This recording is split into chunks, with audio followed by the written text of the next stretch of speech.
নমস্কার বন্ধুরা, welcome to my channel SB explorer. তো বন্ধুরা, সকলকে জানাই শুভ সকাল। তো যারা চ্যানেলে প্রথমবার এসেছো অবশ্যই সকলে একটা করে সাবস্ক্রাইব করে দিয়ে আমাদের সাথে যুক্ত হয়ে যেও। সাবস্ক্রাইব করা যেহেতু একদমই ফ্রি, তাই একটা করে সাবস্ক্রাইব তোমরা সকলেই করে দিও। এছাড়া বিশ্বকাপের সমস্ত ম্যাচেরই লাইভের বিষয়বস্তু আমি টেলিগ্রাম চ্যানেলে শেয়ার করে দিয়ে থাকি, সেই কারণে অবশ্যই তোমরা ইউটিউব চ্যানেলের পাশাপাশি টেলিগ্রাম চ্যানেলটাও ফলো করে নিও। টেলিগ্রাম চ্যানেলের লিঙ্ক দেখো ডেসক্রিপশন বক্সে দেওয়া আছে। তো এবার যে আপডেটটা দিয়ে শুরু করব সেটা হচ্ছে ইস্ট বেঙ্গলের চ্যাম্পিয়ন কোচ অস্কার ব্রুজোকে নিয়ে। তো অস্কার ব্রুজোর সম্পর্কে যা খবর পাওয়া গেছে তাতে অস্কার ব্রুজোর কাছে দেখো দুখানা ক্লাবের অফার আপাতত ছিল আর কি।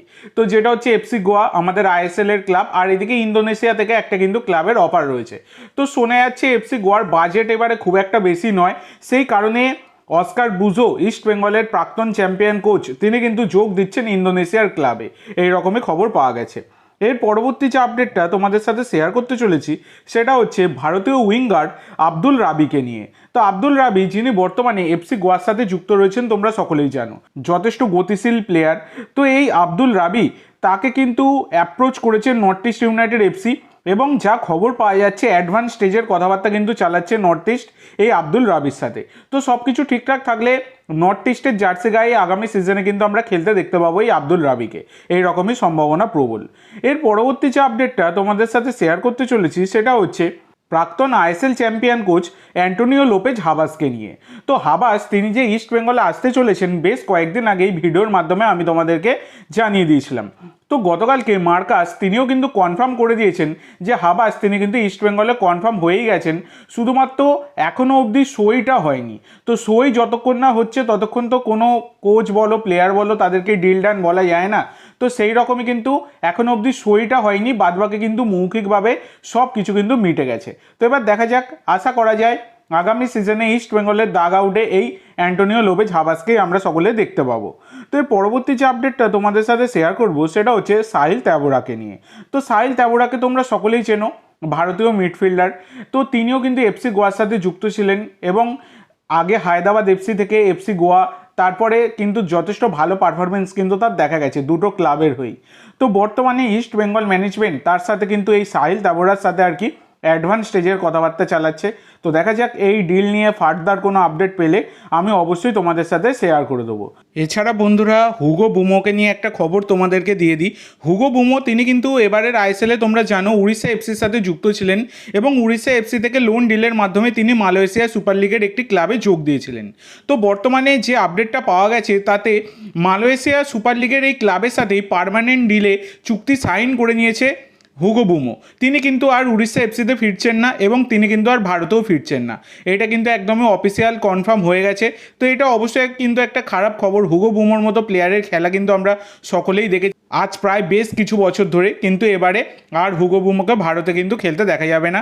তিনি মালয়েশিয়ার ক্লাবের সাথেই, মানে সুপার লিগের ক্লাবের সাথেই তিনি কিন্তু পার্মানেন্ট ডিলে সাইন করে দিয়েছেন। তো এবার মেন প্রশ্ন হচ্ছে মোহনবাগানের কোচ কে হতে চলেছেন। তো যেমন যা খবর রয়েছে, প্যানোস ডিম্পেরিস তিনি কিন্তু মোহনবাগানের হেড কোচ হচ্ছেন। এবার গতকালকে মার্কাস, তিনি কিন্তু জানিয়ে দিয়েছেন যে মোহনবাগানের হেড কোচের সই পর্ব কিন্তু এখনও মেটেনি। তো এই দিকে প্যানোস ডিম্পেরিসকে নিয়ে অনেক রকমই প্রশ্নচিহ্ন কিন্তু ঘোরাফেরা করছে যে প্যানোস তিনি নাকি মোহনবাগানের হেড কোচ হচ্ছেন না।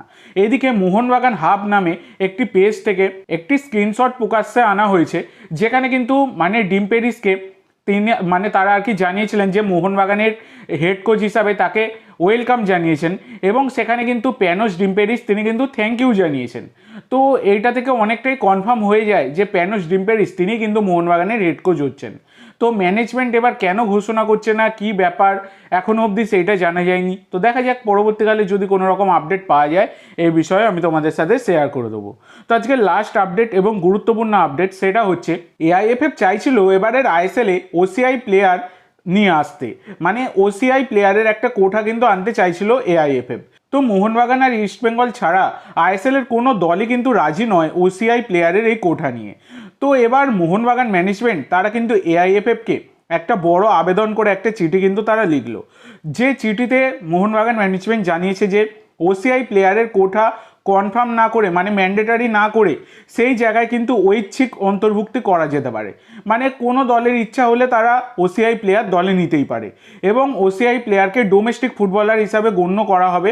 মানে ওসিআই প্লেয়ার নিলে একটা যে বিদেশি কোটা সেইটা যাতে না নষ্ট হয় সেই কারণে মানে মোহনবাগান ম্যানেজমেন্ট তারা জানিয়েছে যে যাতে ওসিআই প্লেয়ারকে ডোমেস্টিক প্লেয়ার হিসাবে গণ্য করা হয়। আর এদিকে ওসিআই প্লেয়ারদের একটা বয়স বেঁধে দেওয়া উচিত, মানে ধরো 30 বছর বা 26 বছর এই রকম সমস্ত, মানে 26 থেকে 30 এই রকম একটা কোঠা বেঁধে দেওয়ার কিন্তু কথা বলছে। মানে বয়সের, মানে এই বয়সের মধ্যে প্লেয়ার নিতে হবে ওসিআই প্লেয়ার, এই রকমই কিন্তু একটা মানে তারা আবেদন করেছে। তো দেখা যাক পরবর্তীকালে এই বিষয়ে কোনো রকম আপডেট পেলে আমি অবশ্যই তোমাদের সাথে শেয়ার করে দেবো। তো আজকের জন্য এইটুকু বন্ধুরা, ভিডিওটি ভালো লাগলে অবশ্যই লাইক করো, শেয়ার করো, আমার চ্যানেলে প্রথমবার এসে থাকলে চ্যানেলটি সাবস্ক্রাইব করো আর কমেন্ট করে জানাও ভিডিওটি কেমন লাগলো। ধন্যবাদ।